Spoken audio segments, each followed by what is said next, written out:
News కి స్వాగతం. ముందుగా ముఖ్యాంశాలు. రాష్ట్రంలో అభివృద్ధిని చూసి జగన్ ఓర్వలేకపోతున్నారు. అవగాహన రాహిత్యంతో జగన్ వ్యాఖ్యలు. వైసీపీ అధినేత వైఎస్ జగన్ పై మండిపడ్డ ఆంధ్రప్రదేశ్ వైద్య ఆరోగ్య శాఖ మంత్రి సత్యకుమార్ యాదవ్. భారత తొలి మహిళా ఉపాధ్యాయురాలు సావిత్రిబాయి పూలే జయంతి జనవరి 3వ తేదీన తిరుపతి సీతమ్మ నగర్ రోడ్డులో సావిత్రిబాయి విగ్రహాన్ని స్థాపించనున్నాం పేర్కొన్న బీసీ నేతలు. ఎర్రచంద్రం స్మగ్లింగ్ పై ఉక్కుపాదం మోపుతున్నాం. స్మగ్లింగ్ ను మరింత అరికట్టడానికి సరికొత్త ప్రణాళికలతో ముందుకు వెళ్తున్నాం వివరించిన టాస్క్ ఫోర్స్ హెడ్ తిరుపతి జిల్లా ఎస్పీ సుబ్బరాయుడు. వైకుంఠ ఏకాదశి ఆంగ్ల సంవత్సరాది సందర్భంగా డిసెంబర్ 30, 31, జనవరి 1న శ్రీ కాణిపాక వరసిద్ధి వినాయక స్వామి ఆలయం వద్ద ఏర్పాట్లు. స్వామివారి దర్శనం కల్పించడంలో సామాన్యులకు పెద్దపీట వెల్లడించిన చిత్తూరు జిల్లా కలెక్టర్ సుమిత్ కుమార్ మరియు చిత్తూరు జిల్లా ఎస్పీ తుషార్ డూడి. వార్తల్లోని వివరాలు. రాష్ట్రంలో అన్ని వ్యవస్థలను నిర్వీర్యం చేసిన వ్యక్తి మాజీ ముఖ్యమంత్రి వైఎస్ జగన్మోహన్ రెడ్డి అని, రాష్ట్రం అభివృద్ధి చెందుతుంటే జగన్ ఓర్వలేకపోతున్నాడని, జగన్మోహన్ రెడ్డి అవగాహన రాహిత్యంతో వ్యాఖ్యలు చేస్తున్నారని ఆంధ్రప్రదేశ్ వైద్య ఆరోగ్య శాఖ మంత్రి సత్యకుమార్ యాదవ్ విమర్శలు గుప్పించారు. జగన్మోహన్ రెడ్డి గారు చేసిన వ్యాఖ్యలు ఆయన అవగాహన రాహిత్యమని అందరూ చెప్తూనే ఉన్నారు. పీపీపీ మోడల్లో 5 సంవత్సరాలు ఆయన నిర్మించలేకపోయారు. పీపీపీ మోడల్లో కళాశాలను పూర్తి చేస్తాం, బెదిరింపులు దిగారు. అందరు బెదిరింపు ధోరణి కారణంగానే అందరి మీద దౌర్జన్యాలు, అటవిక పాలన చేసిన కారణంగానే ఎటువంటి గుణపాఠం నేర్పారో 151 సీట్ల నుంచి 11 సీట్లకు పరిమితం చేశారు. అప్పటికి కూడా ఆయన ఆత్మపరిశీలన చేసుకుండా ప్రజలకు ఏది కావాలో, ప్రజల మనోభావాలు ఎలా ఉంటున్నాయో తెలుసుకోకుండా ఇలాంటి బెదిరింపు ధోరణికి పాల్పడుతున్నారు. ఏ చట్టం కింద, ఏ సెక్షన్ కింద ఆయన మరి అరెస్ట్ చేస్తారో నాకైతే అర్థం కావాల.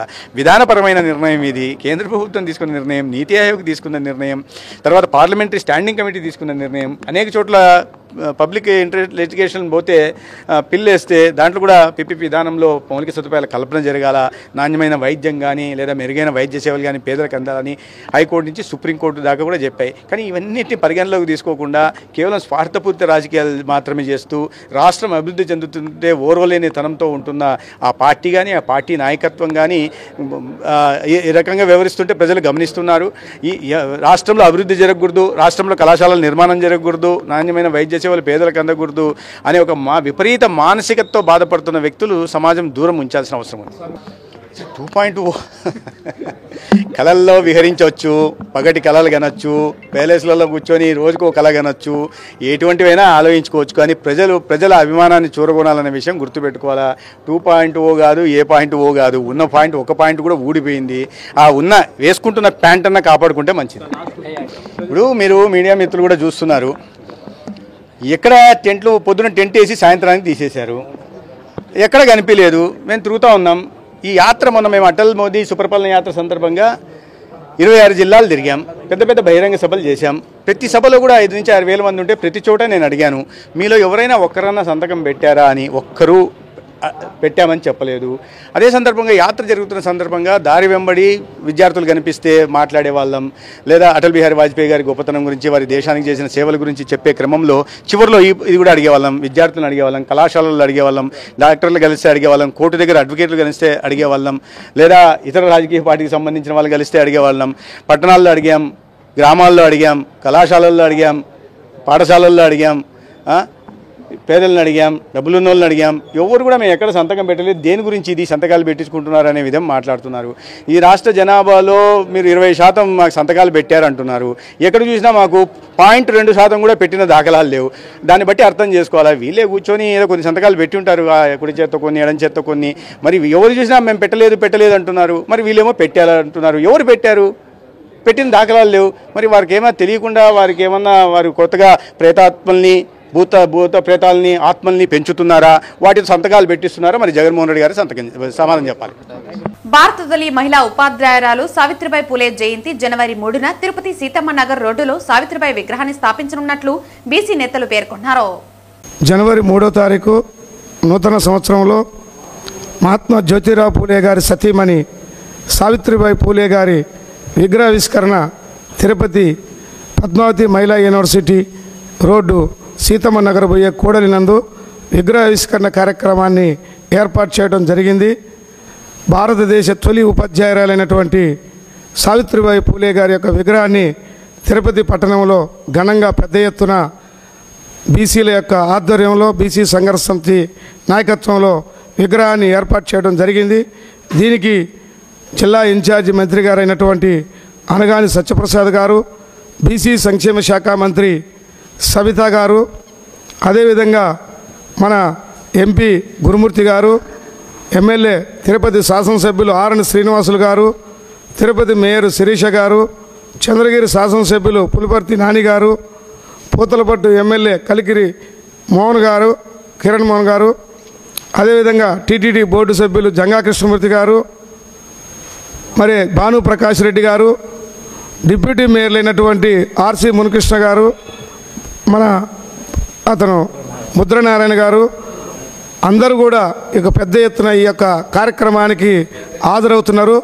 ఈ కార్యక్రమానికి బీసీ సంఘాల నాయకులు, విద్యార్థులు, మేధావులు అందరూ పెద్ద ఎత్తున పాల్గొనేసి విగ్రహావిష్కరణ కార్యక్రమాన్ని విజయవంతంగా చేయాలని చెప్పని తిరుపతి పట్టణంలో ఉన్నటువంటి బీసీ ఉద్యమకారులకు, ఉపాధ్యాయులకు, అదేవిధంగా విద్యార్థులకు, బీసీ మేధావులకు అందరికీ కూడా బీసీ సంఘర్షణ సమితి పిలిపిస్తుంది. బీసీ సంఘర్షణ సమితి ఆధ్వర్యంలో అనేక కార్యక్రమాలు ఈ తిరుపతి పట్టణంలో, తిరుపతి జిల్లాలో చేయడం జరిగింది. కాబట్టి బీసీ సోదరులందరూ కూడా జనవరి 3వ తారీఖు విగ్రహావిష్కరణ కార్యక్రమం ఉదయం 10 గంటలకు పెద్ద ఎత్తున బీసీ కుల సంఘాల నాయకత్వంలో భారీ ఎత్తున తరలి రావాలని చెప్పని ఈ సందర్భంగా బీసీ సంఘర్షణ సమితి పిలుపునిస్తుంది.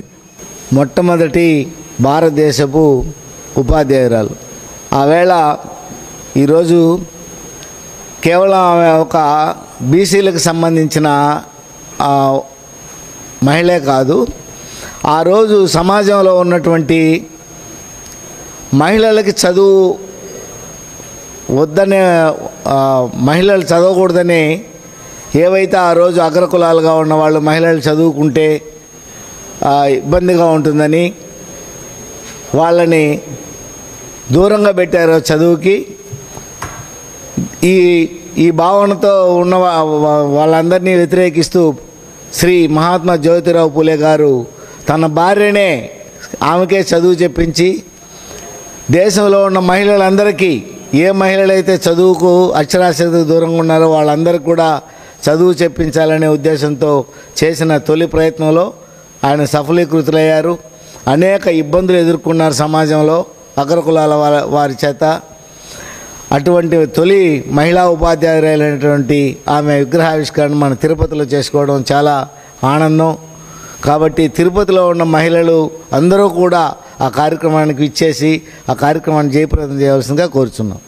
మాజీ సీఎం జగన్ కాపీల చదువులతో ఎదిగి రాజకీయాలలో నిసారీ పాలనతో రాష్ట్రాన్ని అప్పులపాలు చేశారని బీజేపీ నేతలు వైకాపా పాలనపై విమర్శలు గుప్పించారు. రాష్ట్రంలో జగన్మోహన్ రెడ్డి గారు అధికారం కోల్పోయిన తర్వాత అతన్ని ఎక్కడ మర్చిపోతుందో ఈ సమాజం, సంక్షేమ పథకాలు కానీ, అభివృద్ధి కానీ, లేకంటే లా అండ్ ఆర్డర్ కానీ, ప్రపంచంలో పేరెన్నిక పొందినటువంటి సంస్థలన్నీ కూడా ఆంధ్ర వైపు చూస్తున్నటువంటి తరుణంలో నేను కూడా ఉన్నాను అని చెప్పి, లేకంటే దాని మీద ఓర్చుకోలేనటువంటి తనంతో విషప్రచారం చేసేటువంటి ప్రయత్నంలో భాగంగా జగన్మోహన్ రెడ్డి గారు వారానికి ఒకరోజు బెంగళూరు ప్యాలెస్ నుంచి రావడము, ఒక కట్టుకథను తీసుకొచ్చి అల్లేటువంటి ప్రయత్నం చేయడం, ప్రజల్లో ఒక విష ప్రచారాన్ని వ్యాప్తి చేసేటువంటి ప్రయత్నం చేసే దానిలో భాగంగా ఆంధ్రప్రదేశ్లో ఈ ప్రభుత్వం తీసుకొచ్చినటువంటి వైద్య రంగంలో అనేక రకాలైనటువంటి మార్పులు, వైద్య రంగంలో సంస్కరణలు, వైద్య రంగంలో ప్రజలకు మెరుగైనటువంటి సేవల కోసం పీపీపీ మోడల్లో వైద్య కళాశాలలు ఏర్పాటు చేయాలనేటువంటి ఆలోచనకు రావడం ఏదైతే ఉందో దాని మీద జగన్మోహన్ రెడ్డి గారు విష ప్రచారాన్ని మొదలుపెట్టారు. జగన్మోహన్ రెడ్డి గారు విష ప్రచారం మొదలుపెట్టి ఆయన రాజకీయాల్లో తన యొక్క వాళ్ళ నాన్నగారు ముందు సమాధానం చెప్పాల్సింది ఎప్పుడంటే జగన్మోహన్ రెడ్డి గారు వాళ్ళ నాన్నగారు కూడా గతంలో మనందరం కూడా చూసాం, విద్యా సంస్థల్లో విద్యార్థులందరికీ కూడా రియంబర్స్మెంట్ ఇచ్చేటువంటి విధానం మొదలుపెట్టాడు. అతను రాజకీయాల్లోకి ప్రవేశించినటువంటి తరుణంలోనే ఫీజు రియంబర్స్మెంట్కి సంబంధించి వాళ్ళ నాన్నగారు ఆ విధానాన్ని తీసుకొచ్చారు. ప్రభుత్వ పాఠశాలలో కాకుండా ప్రైవేట్ పాఠశాలకు కూడా ఫీజు రియంబర్స్మెంట్ విధానం తీసుకొచ్చాడు. దానిని ఏమన్నాము? ఒకటి, ఈరోజు 20 రాష్ట్రాల్లో పీపీపీ మోడల్ తోటి అనేక రకాలైనటువంటి మౌలిక సదుపాయాల కల్పన ప్రయత్నాలు ప్రారంభమయ్యాయి. అది 2000 సంవత్సరం నుంచే ప్రారంభమయ్యాయి 20 రాష్ట్రాల్లో. దాన్ని జగన్మోహన్ రెడ్డి గారు ఏ విధంగా వ్యతిరేకిస్తాడా, సమర్థిస్తాడా? లేకపోతే తన 5 సంవత్సరాల పాలనలో ఈ రాష్ట్రంలో విమానాశ్రయాలు, పోర్ట్లు, సెంట్రల్ యూనివర్సిటీలు, రహదారులు ఇవన్నీ కూడా వచ్చాయి. దాన్ని ఏమందాం? ఆరోగ్య సేవలు ఏవైతే ఉన్నాయో నీ హయాంలో పీపీపీ విధానంలోనే సేవలు అందించాయనేటువంటి విషయం నిజమా కాదా? మరి వీటన్నిటికీ సమాధానం చెప్పకుండా ఇవన్నీ సక్రమైనప్పుడు నీ 5 సంవత్సరాల కాల పరిమితిలో ఈరోజు ఎందుకు అవి తప్పయ్యాయి అని చెప్పి జగన్మోహన్ రెడ్డి గారిని ప్రశ్నిస్తున్నాం. అదల్పాతాల్లోకి తొక్కి పెట్టేసినటువంటి వైసీపీ ప్రభుత్వము ఈ రాష్ట్రాన్ని చెత్తగా అన్ని విధానాల్లో, ఎడ్యుకేషన్ విధానంలో అయినా, వైద్య రంగంలో అయినా, సంక్షేమ రంగంలో అయినా, వ్యవసాయ రంగమైనా, విద్యుత్ రంగమైనా, ఎంప్లాయ్మెంట్స్ రంగమైనా పనిచేసిన ప్రతి ఎన్జిఓ కష్టపడుతున్న ఈ రాష్ట్రంలో అందరిలో చేసినటువంటి అధోగతిని పునరుద్ధరించేదానికి చేస్తున్న ప్రయత్నంలో అందరికీ కావాల్సింది, పుట్టబోయే బిడ్డకాడి నుంచి చనిపోయే 60,000 ముసలోళ్ళ వరకు కావాల్సింది వైద్య రంగం. ఈ వైద్య రంగంలో ఒక యువ మంత్రి అని చెప్పచ్చు, నాలెడ్జ్ హబ్ అయినటువంటి డాక్టర్ సత్యకుమార్ గారు ఆయన తీసుకున్నటువంటి కొన్ని సంస్కరణలో వాళ్ళకి ఏం కన్నుగొట్టిందో మాకు తెలియదు. కానీ ఈరోజు పెద్దలు మాట్లాడిన విషయాలు కాకుండా 2 విషయాలు చెప్తున్నా. అటు ప్రజల్లో వైసీపీ వాళ్ళు చేస్తున్న వాస్తవాలు, అదేంటి అవాస్తవాలని, అంటే వాళ్ళకి ఒక నాలెడ్జ్ ఉంది, వాస్తవాన్ని అవాస్తవాన్ని వాస్తవంగా చెప్పడంలో వాళ్ళు చాలా గెటుకులు. దాంట్లో ఉన్న నాయకుల గురించి మీకు మేము కొత్తగా చెప్పాల్సిన పనిలా, వాళ్ళు ఏం మాట్లాడుతుంటారో, వాళ్ళకి ఎంత తిక్కుందో, వాళ్ళకి ఎంత వ్యంగ్యం ఉంటుందో అనేది. తిరుపతి కపిల్ తీర్థం రోడ్డులో నూతనంగా ఏర్పాటు చేసిన బాజీరాయ్ జిమ్ ను తిరుపతి శాసనసభ్యులు ఆర్ఎన్ శ్రీనివాసులు ముఖ్య అతిథిగా విచ్చేసి ప్రారంభించారు. యువకులు ప్రతిరోజు జిమ్ చేసి దేహ ద్రారుఢ్యాన్ని పెంచుకుని ఆరోగ్యంగా ఉండాలని ఈ సందర్భంగా ఎమ్మెల్యే సూచించారు. తిరుపతి నగరంలో అధునూతనమైన బాజీ ఫిట్నెస్ సెంటర్ని ప్రారంభించడం జరిగింది. దాని అధినేత బాలాజీ యంత్రాలను ఏర్పాటు చేయడం జరిగింది. ఖచ్చితంగా కూడా ఇది ఒక మంచి సెంటర్. అందరూ residential area, NGO colony, Veerabhadra colony, Dwaraka Nagar, అన్ని అన్నారావు సర్కిల్, కపిల్ తీర్థం సర్కిల్ అందరికీ, ఇటు దివ్యారామం వాకర్స్కు, ఇటు వాకింగ్ అయిన తర్వాత ఫిట్నెస్ కూడా, బాడీ ఫిట్నెస్కు అన్ని రకాలైన ట్రైనింగ్ కోచ్లు కూడా ఏర్పాటు చేయడం జరిగింది. ఖచ్చితంగా దీన్ని అందరూ కూడా తిరుపతి నగర యువకులు, ముఖ్యంగా ఉద్యోగస్తులు అందరూ కూడా, మహిళలకు కూడా ఏర్పాటు చేయడం జరిగింది. వాళ్ళు కూడా దీన్ని ఒకసారి వచ్చి చూసి సద్వినియోగం చేసుకొని మీ యొక్క బాడీని యోగా తర్వాత ఈ ఫిట్నెస్ అవసరం ఉంది. ఈరోజు కేటీ రోడ్లోని బాజీరాయ్ ఫిట్నెస్ అనే ఫిట్నెస్ జిమ్లో ఈ ఎక్విప్మెంట్స్ అనేది మనకి స్పెయిన్ అండ్ తైవాన్ నుంచి వచ్చింది. అన్ని అడ్వాన్స్డ్ ఎక్విప్మెంట్స్. అండ్ మేము కేటీ రోడ్లో ఫెడరల్ బ్యాంక్ పైన 3rd and 4th ఫ్లోర్లో పెట్టాము. 3rd ఫ్లోర్లో కార్డియో సెషన్ పెట్టాము. 4th ఫ్లోర్లో స్ట్రెంత్ సెక్షన్ పెట్టాము. నియర్లీ 5,000 స్క్వేర్ ఫీట్స్లో మనం ఎక్విప్మెంట్ పెట్టాము. ఇవాళ కేటీ రోడ్లో బాజీరాయ్ ఫిట్నెస్ సెంటర్ ఓపెన్ చేయడం జరిగింది. మేము ఇక్కడ ఈ ఎక్విప్మెంట్ మొత్తం స్పెయిన్, తైవాన్ నుంచి తెప్పించాము. మేము ఫెడరల్ బ్యాంక్ పైన 3rd and 4th ఫ్లోర్లో జిమ్ ఓపెన్ చేసాము. 3rd ఫ్లోర్ మొత్తం కార్డియోకి, 4th ఫ్లోర్ మొత్తం మజిల్ గెయిన్కి మొత్తం పెట్టాము. మేము అందరూ వచ్చి ఇక్కడికి వచ్చి ఆరోగ్యాన్ని బాగా చూసుకోవాలని, మంచి ఎక్విప్మెంట్ ఉంది, యూటిలైజ్ చేసుకోవాలని ప్రార్థిస్తున్నాము. మీరందరూ ఇక్కడికి వచ్చి ఒకసారి చూసి ఇదంతా మీకు నచ్చితే మీరు జాయిన్ అయ్యి, మన దగ్గర మంచి స్కీమ్స్ ఉన్నాయి. 3 months, 6 months, 12 months స్కీమ్స్ ఉన్నాయి. ఈ ప్లాన్స్లో మీకు అనుకూలమైన ప్లాన్స్ తీసుకొని, మన దగ్గర పర్సనల్ ట్రైనర్స్ ఉన్నారు, అన్నీ చూసుకొని మన ఆరోగ్యం అంతా బాగా చూసుకోవాలని కోరుకుంటున్నాను. మీరందరూ ఇక్కడ రావాలని కోరుకుంటున్నాం. ప్రైస్ ఎలా ఉన్నదండి? ప్రైస్ అంతా అఫోర్డబుల్ ప్రైస్ అన్న. ఇంట్రడక్టరీ ప్రైస్ అనేది ఉంది. ఇంట్రడక్టరీ ప్రైస్ ప్రజెంట్ 12,999 నుంచి స్టార్ట్ అవుతుంది. 6 months ప్లాన్. స్టూడెంట్స్కి అది ఇంకొద్దిగా ఆఫర్స్ అని ఇనిషియల్గా 20% డిస్కౌంట్ పెట్టాము. ఇలా లాకర్ సెషన్స్ అన్నీ ఉన్నాయి, సేఫ్టీ ఉంది. ఫీమేల్కి, జెంట్స్కి సపరేట్ రూమ్స్ ఉన్నాయి, చేంజింగ్ రూమ్స్ ఉన్నాయి, వాష్రూమ్స్ ఉన్నాయి. మొత్తం అంతా సూపర్ మెయింటెనెన్స్ మెయింటైన్ చేస్తున్నాం. తిరుపతిలో వన్ ఆఫ్ ద బెస్ట్ జిమ్స్గా మన జిమ్ ఓపెన్ చేసాం.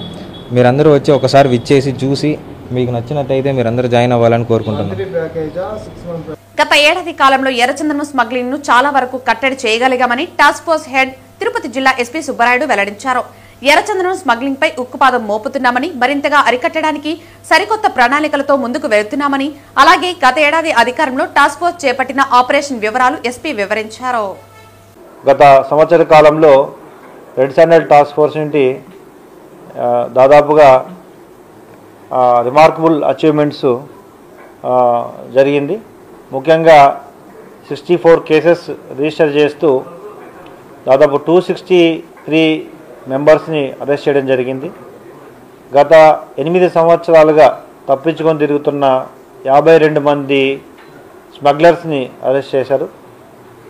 దాదాపు ఈ సంవత్సర కాలంలో 47 కోట్ల విలువైన 35.5 టన్నుల బరువు గల ఎర్రచందనాన్ని మరియు 63 వెహికల్స్ని స్వాధీనం చేసుకొని సీజ్ చేయడం జరిగింది. ఇందులో రిపీటెడ్గా హ్యాబిచువల్గా ఎవరైతే అఫెన్సెస్లో ఇన్వాల్వ్ అవుతున్నారో వారిపై పీడాట్కు పెట్టడం కూడా జరిగింది. ముఖ్యంగా రెడ్ శాండల్ని ఇల్లీగల్ ట్రాన్స్పోర్టేషన్ని కంట్రోల్ చేయాలనే ఒక ప్రధాన ధ్యేయంతో రెడ్ శాండల్ టాస్క్ ఫోర్స్ మరియు ఫారెస్ట్ విభాగాలు రెండు కలిసి పూర్తిగా సహకరించుకొని పనిచేయడం జరిగింది ఈ సంవత్సరం. ఇందులో ముఖ్యంగా ఇంటర్స్టేట్ ఆపరేషన్స్ని చాలా కోఆపరేషన్తో పూర్తిగా ఛేదించడం జరిగింది. అదేవిధంగా ఈ సంవత్సరం దాదాపు కోర్ట్ మానిటరింగ్ సిస్టమ్ని పూర్తిగా ఎఫెక్టివ్గా పనిచేయడం వలన 88% కన్విక్షన్ని సాధించడం జరిగింది. 2024లో ఉన్న 33% కన్విక్షన్ నుండి 25లో ఈరోజు 88% కన్విక్షన్ని సాధించడం జరిగింది. టోటల్గా 25 కేసెస్లో కన్విక్షన్ని తీసుకురావడం జరిగింది. ఇప్పుడు ఏదైతే కోఆపరేషన్స్తో మన రెడ్ శాండర్ స్మగ్లింగ్ అరికట్టడానికి పనిచేస్తున్నామో దీంట్లో భాగంగా టాస్క్ ఫోర్స్ ఇప్పుడు ఏదైతే పర్ఫార్మెన్స్ చూపించారో దాంట్లో భాగంగా ఇప్పుడు ఫారెస్ట్ పోలీస్ డిపార్ట్మెంట్ కూడా దాదాపు 7 జిల్లాల నుంచి ఫిగర్స్ ఉన్నాయి. సో 114 కేసెస్లు రిజిస్టర్ చేయడం జరిగింది. 82 అఫెండర్స్ని అరెస్ట్ చేశారు. 72 వెహికల్స్ని సీజ్ చేశారు. అండ్ 36 టన్నులు వుడ్ సీజ్ చేయడం జరిగింది ఈ ఫైనాన్షియల్ ఇయర్లో. అదేవిధంగా ఏదైతే మన డిప్యూటీ సీఎం గారు వచ్చి మీటింగ్ పెట్టిన తర్వాత ఇమీడియట్గా ఒక ప్రొటెక్షన్ సెల్ ఒకటి ఏర్పాటు చేశాం తిరుపతిలో. దానికి డిఎఫ్ఓ ఫ్లయింగ్ స్క్వాడ్ నోడల్ ఆఫీసర్గా పెట్టి అక్కడ ఒక కంట్రోల్ రూమ్ అన్నీ కూడా ఏర్పాటు చేయడం జరిగింది. సో కంప్లీట్గా 7 డిస్ట్రిక్ట్ సంబంధించిన కోఆర్డినేషన్స్ అన్నీ కూడా డైలీ బేసిస్లో ఆ ప్రొటెక్షన్ సెల్ నుంచి ఇప్పుడు కోఆర్డినేషన్ చేయడం జరుగుతుంది. అదేవిధంగా కంబైన్డ్ డేటాబేస్ కూడా ఏదైతే పోలీస్ ఫారెస్ట్ అండ్ టాస్క్ ఫోర్స్లో కేసెస్ రిజిస్టర్ అవుతున్నాయో కంబైన్డ్ డేటాబేస్ కూడా రెడీ చేస్తున్నాము. దానివల్ల మనకి మల్టిపుల్ టైమ్ అఫెండర్స్ అన్నది మనకు ఈజీగా తెలుస్తుంది. ప్రతి సంవత్సరం ఆంగ్ల సంవత్సరాది జనవరి 1న పురస్కరించుకుని శ్రీ కాణిపాక వరసిద్ధి వినాయక స్వామి ఆలయం వద్ద ఏర్పాట్లు పూర్తి చేస్తామని చిత్తూరు జిల్లా కలెక్టర్ సుమిత్ కుమార్ పేర్కొన్నారు. వైకుంఠ ఏకాదశి ఆంగ్ల సంవత్సరాది సందర్భంగా శ్రీ కాణిపాక వరసిద్ధి వినాయక స్వామి ఆలయం వద్ద ఏర్పాట్లపై శనివారం కాణిపాక ఆలయ ఆవరణలోని ప్రత్యేక సమావేశ మందిరంలో జిల్లా ఎస్పీ తుషార్ డూడి, పూతలపట్టు ఎమ్మెల్యే కలికిరి మురళీమోహన్, ఆలయ ఈవో పెంచల కిషోర్, ఆలయ చైర్మన్ మణినాయుడులతో కలిసి వివిధ ప్రభుత్వ శాఖల జిల్లా అధికారులతో జిల్లా కలెక్టర్ సమన్వయ సమావేశం నిర్వహించారు. ఈ సందర్భంగా కలెక్టర్ మాట్లాడుతూ ప్రతి సంవత్సరం ఆంగ్ల సంవత్సరాది జనవరి 1న శ్రీ కాణిపాకం వరసిద్ధి వినాయక స్వామి దర్శనానికి భారీ ఎత్తున భక్తులు రావడం జరుగుతుందని, అందుకు అనుగుణంగా ఏర్పాట్లు పూర్తి చేయాలని ఆలయ అధికారులను ఆదేశించినట్లు తెలిపారు. అనంతరం ఎస్పీ మాట్లాడుతూ ఆంగ్ల సంవత్సరాదికి ఆలయం వద్ద చిత్తూరు డీఎస్పీ ఆధ్వర్యంలో పటిష్ట బందోబస్తు ఏర్పాట్లు చేస్తామన్నారు. వీటితో పాటు ట్రాఫిక్ సమస్యలు తలెత్తకుండా ఉండేలా చర్యలు తీసుకుంటామన్నారు. అనంతరం పూతలపట్టు ఎమ్మెల్యే మాట్లాడుతూ గత అనుభవాల దృష్ట్యా ఆంగ్ల సంవత్సరాదికి శ్రీ కాణిపాక వరసిద్ధి వినాయక స్వామి వారి ఆలయం వద్ద ఏర్పాట్లు చేస్తున్నామన్నారు. ఇందుకు సంబంధించి జిల్లా కలెక్టర్ ఆధ్వర్యంలో అన్ని విభాగాల అధికారులతో సమన్వయ సమావేశం ఏర్పాటు చేయడం జరిగిందన్నారు. ఈ సమన్వయ సమావేశంలో అడిషనల్ ఎస్పీ, చిత్తూరు ఆర్జీఓ, జిల్లా అధికారులు, ఆలయ కమిటీ బోర్డు మెంబర్లు, ఆలయ అధికారులు, అర్చకులు తదితరులు పాల్గొన్నారు. అందరికీ తెలుసు, ప్రతి సంవత్సరం 1 జనవరి సందర్భంగా హెవీ రష్ వస్తుంది. ఎక్కువ మంది వస్తారు స్వామివారి దర్శనం కోసం. సో కరెక్ట్ అరేంజ్మెంట్ ఉండాలి, భక్తులకి కరెక్ట్గా సర్వీస్ అందరూ ఇవ్వాలి. ఈ సందర్భంగా ఇక్కడికి రావడం జరిగింది. ఒక కోఆర్డినేషన్ మీటింగ్ వివిధ శాఖ అధికారులతో ఏర్పాటు చేయడం జరిగింది. అన్ని పాయింట్స్ డీటెయిల్గా డిస్కస్ చేశాము. 30, 31 ఫస్ట్ ఈ 3 రోజు అందరూ అలర్ట్గా ఉండాలి. Crowd management, queue management, APSRTC bus service management, electricity service management మరియు లైటింగ్ వ్యవస్థ,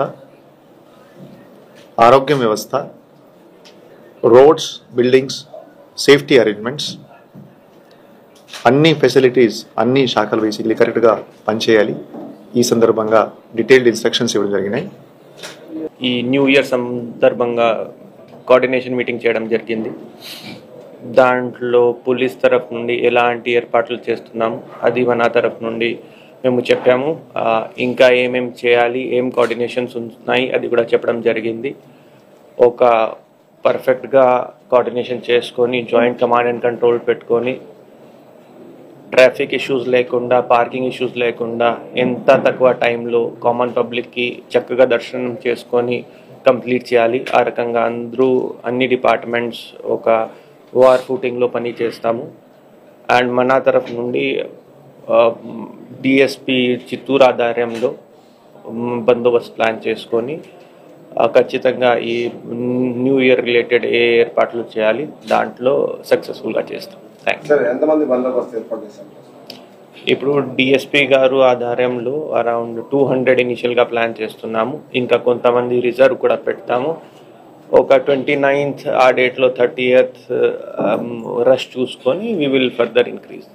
అదేవిధంగా నూతన ఆంగ్ల సంవత్సరం తొలి రోజు అత్యధిక మంది ఆలయానికి వచ్చే అవకాశం ఉందని గత అనుభవాల దృష్ట్యా ఈరోజు అధికారులందరూ కలిసి సమావేశం ఏర్పాటు చేసుకోవడం జరిగింది. గౌరవ జిల్లా కలెక్టర్ గారు, ఎస్పీ గారు, అలాగే పాలక మండలి చైర్మన్ గారు, ఈఓ గారితో పాటుగా అన్ని విభాగాల ముఖ్యమైనటువంటి అధికారులందరూ కూడా సమావేశం కావడం జరిగింది.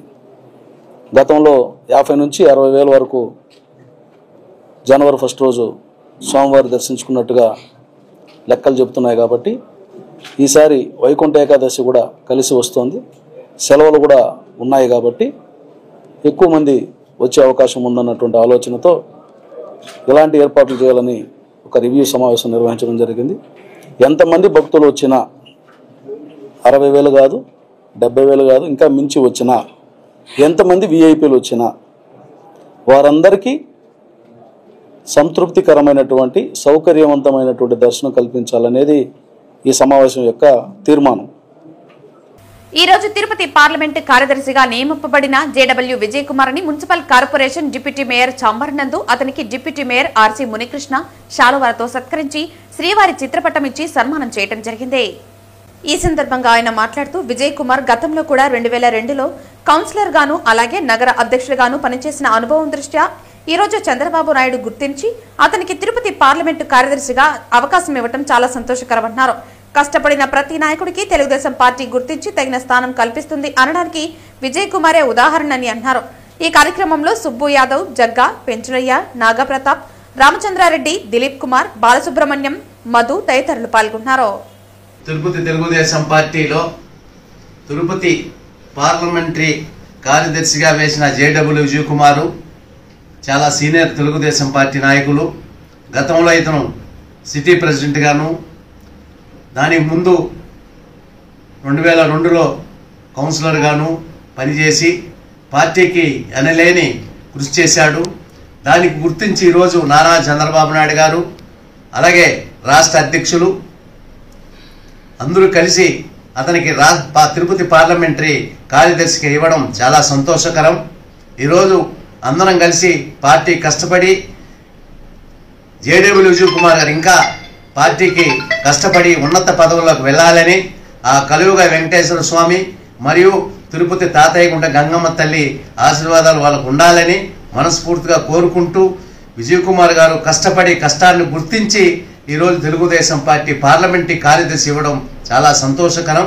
అందరం కష్టపడి తిరుపతి తెలుగుదేశం పార్టీని అభివృద్ధిలోకి నడుపుతామని కోరుకుంటూ నమో వెంకటేశ్వర. ప్రతి శనివారం ఉదయం తిరుపతి పురవీధులు గోవింద నామాలతో మారుమోగుతున్నాయి. శ్రీ వెంకటేశ్వర స్వామి కొలువైన తిరుపతి క్షేత్రంలో అడుగడుగున భక్తిభావం పెంపొందించాలన్న సంకల్పంతో స్థానిక భజన మండలి కళాకారులు శ్రీవారికి ఎంతో ఇష్టమైన ధనుర్మాసంలో శనివారం రోజున నగర సంకీర్తన చేస్తున్నారు. 100 మందికి పైగా భజన మండలి కళాకారులు ప్రతి శనివారం ఉదయం 5 గంటలకి సాంప్రదాయ వస్త్రాలతో నుదుటిపైన గోవిందనామాలతో స్థానిక గోవిందరాజస్వామి ఆలయం వద్దకు చేరుకుంటున్నారు. అక్కడి నుంచి మేళల తాళాలు మంగళ వాయిద్యాల నడుమ తిరువీధులలో నగర సంకీర్తన చేస్తూ నగరంలో ఆధ్యాత్మిక శోభను తీసుకువస్తున్నారు. నగర సంకీర్తన అనంతరం భక్తులకు అన్నప్రసాదాలు పంపిణీ చేశారు. ఈ కార్యక్రమంలో నగర సంకీర్తన మండలి సభ్యులు గుండాల గోపీనాథ్, వాసుదేవరెడ్డి, రాజశేఖర్ రెడ్డి, మేకల గంగయ్య, నరసింహారెడ్డి తదితరులు పాల్గొంటున్నారు. ఏడుకొండస్వామి వెంకటేశ్వర స్వామి గోవిందా గోవిందా గోవిందా. జనవరి 6వ తేదీకి ఈ భజన కార్యక్రమం స్టార్ట్ చేసి 2 సంవత్సరాలు పూర్తవుతుంది. ఆ రోజు కూడా మంచి అందరూ భక్తులందరూ వచ్చిన వేషధారణ వేసి ఆ భక్తి పారాయణంగా మొత్తం ఇదే విధంగా ఈ రోజు ఎట చేసినా ఆ రోజు కూడా అదే విధంగా ఉంటుంది. అందరూ వచ్చి కూడా ఆ కార్యక్రమం జయప్రదం చేయాలని ఆ రోజు మేము 10 మందితో ఈ భజన కార్యక్రమం స్టార్ట్ చేసినాం. ఈరోజు 75 మంది 80 మంది భక్తులు రావడం చాలా సంతోషం. అట్లా అది 100 మందికి రావాలని ఆ భగవంతుని కోరుకుంటూ నేను నాకు ఇచ్చిన అవకాశం సెలవు తీసుకున్నాను.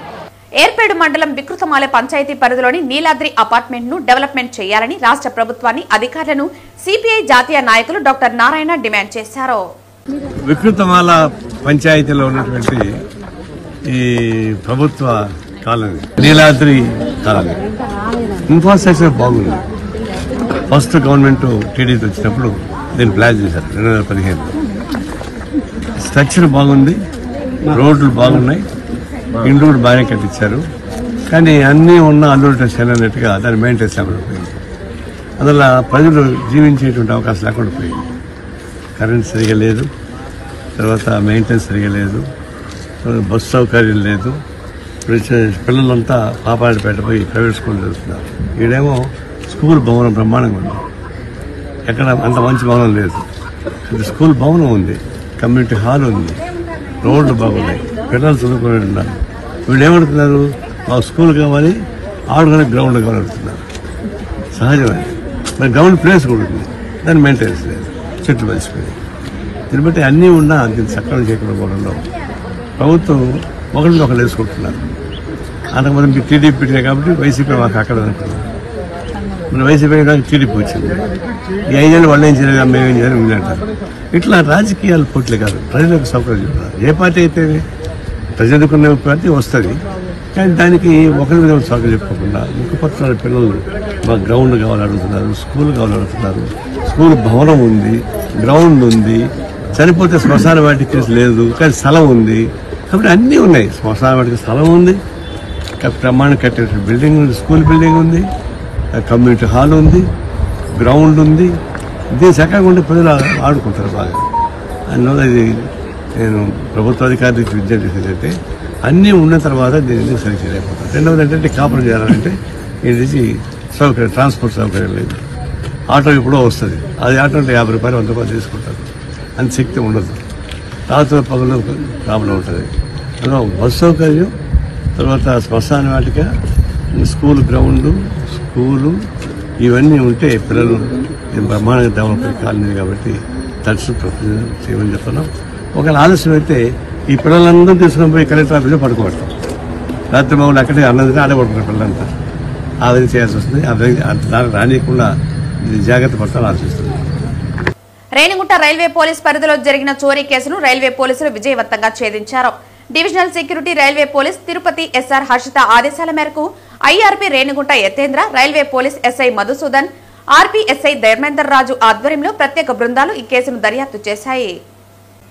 ఈ సందర్భంగా శనివారం రేణిగుంట రైల్వే పోలీస్ స్టేషన్లో ఏర్పాటు చేసిన విలేకరుల సమావేశంలో ఐఆర్పీ యతేంద్ర మాట్లాడుతూ రైళ్లలో ప్రయాణికులను లక్ష్యంగా చేసుకుని చోరీలకు పాల్పడుతున్న ఒక నిందితుడిని అరెస్టు చేసి అతని వద్ద నుంచి సుమారు 4 లక్షల విలువైన బంగారు ఆభరణాలను స్వాధీనం చేసుకున్నట్లు తెలిపారు.